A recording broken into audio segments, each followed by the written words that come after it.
2020학년도 수능 특강 독서 영역 과학 8 지문 분별 중류와 공비 중류에 대해 설명하겠습니다. 지문에 충실하게 설명하자면 먼저 중류는 두 가지 이상의 물질이 녹아있는 용액을 가열하여 그중 한 물질을 끓여 기화시킨 다음 액화시켜 순수한 액체를 모으는 과정입니다. 중류는 각 구성 성분의 휘발성 차이를 이용합니다. 휘발성이 큰 액체와 적은 액체를 기화시키면 휘발성이 큰 액체가 더 많이 기화하여 기체의 조성비가 액체와 달라지게 됩니다. 액체를 끓여 기화시킨 다음 액화를 시켜 휘발성이 큰 액체의 조성비를 높이는 것이 단순 중류입니다. 이 단순 중류를 여러 번 하면 결국에는 고농도의 휘발성이 큰 액체를 가지게 됩니다. 하지만 이 단순 중류는 매우 귀찮은 과정입니다.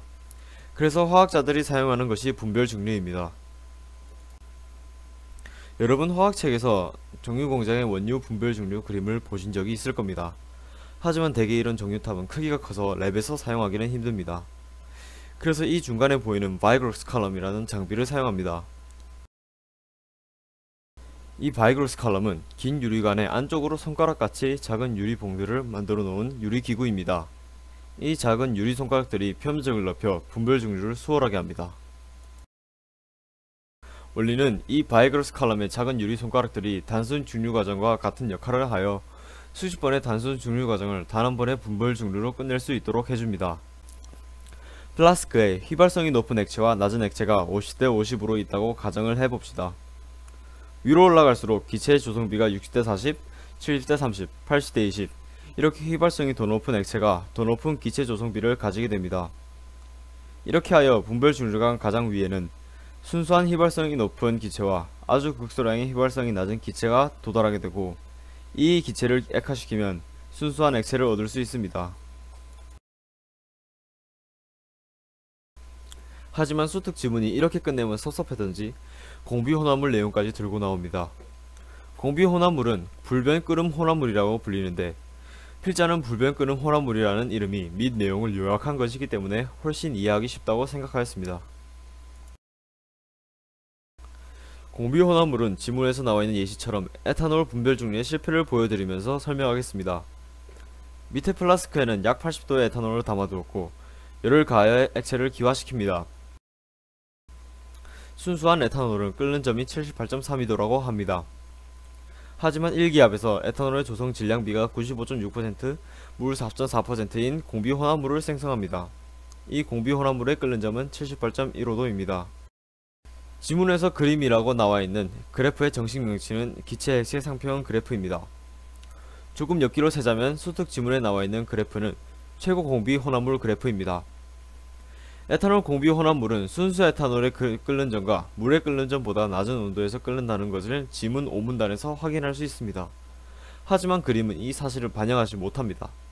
정확하게 에탄올 공비 혼합물이 적용되는 그래프는 다음 보시는 최저 공비 혼합물 그래프입니다.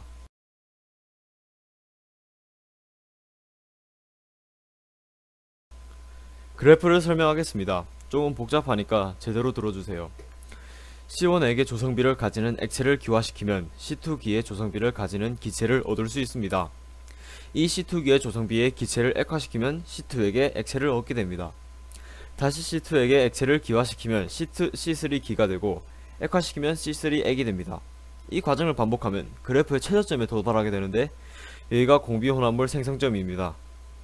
공비혼합물 생성점에서는 끓여 기화시켜도 기체의 조성비가 변하지 않기 때문에 소량의 물이 결국에는 남게 됩니다. 이렇기 때문에 분별 중류로는 에탄올을 순수하게 분리할 수 없습니다.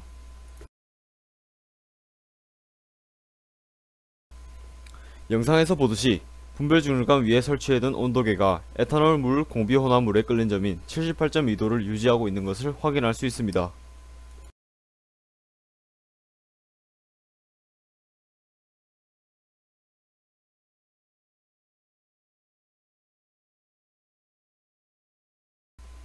에탄올 공비점 생성으로 인한 분별 중류의 실패를 극복하기 위한 것이 7문단 내용인 벤젠의 첨가입니다. 1기압에서 수분을 함유하는 에탄올에 벤젠을 넣으면 물 에탄올 벤젠 공비 혼합물을 생성합니다. 조성은 에탄올 22.8몰%, 물 23.3몰%, 그리고 벤젠 53.9몰%이고 64.86도에서 끓습니다. 이렇게 물의 조성이 높은 공비혼합물을 기화하기 때문에 물이 효과적으로 제거됩니다.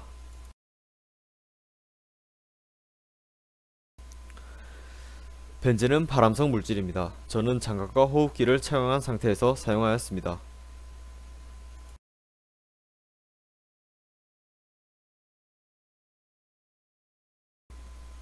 실험 과정입니다. 기체가 유리관을 타고 올라가는 것을 볼 수 있고, 기체가 온도계에 닿자마자 온도가 급상승하는 것도 재밌는 관전 포인트입니다.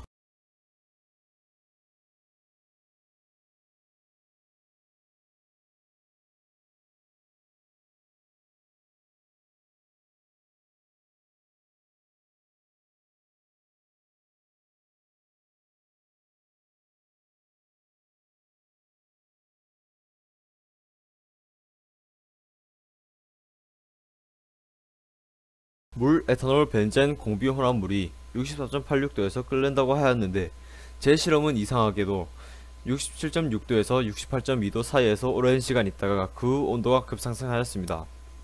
나중에 확인해본 결과 에탄올과 벤젠이 68.2도에서 다른 공비혼합물을 만든다고 합니다.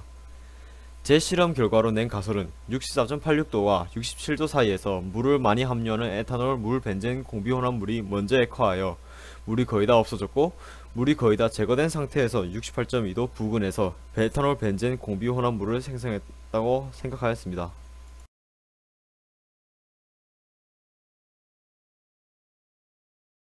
다음 실험에서는 벤젠을 과량으로 넣어서 다시 해봤더니 64.4도 부근에서 계속 온도를 유지하였습니다. 온도계 오차가 존재하기 때문에 64.4도와 64.86도는 거의 같다고 볼 수 있고, 물, 에탄올, 벤젠, 공비혼합물을 증류하고 있다는 것을 확인할 수 있었습니다.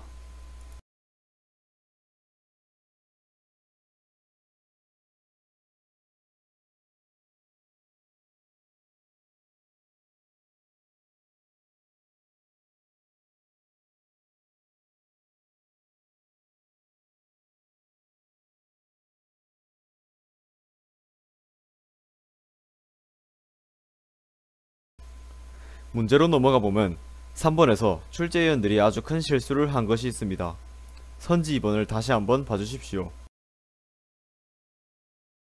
몇몇 분들은 이미 눈치를 채셨을 수도 있는데, 물은 상온에서도 작은 범주에서는 증발, 큰 범주로 보자면 기화를 하긴 합니다. 하지만 원래 비문학을 풀 때는 자신의 상식이나 생각을 무시하고 다음 글을 읽고 물음에 답해야 하고, 지문에서 증발에 대해 언급하지 않았기 때문에 5번이 답입니다.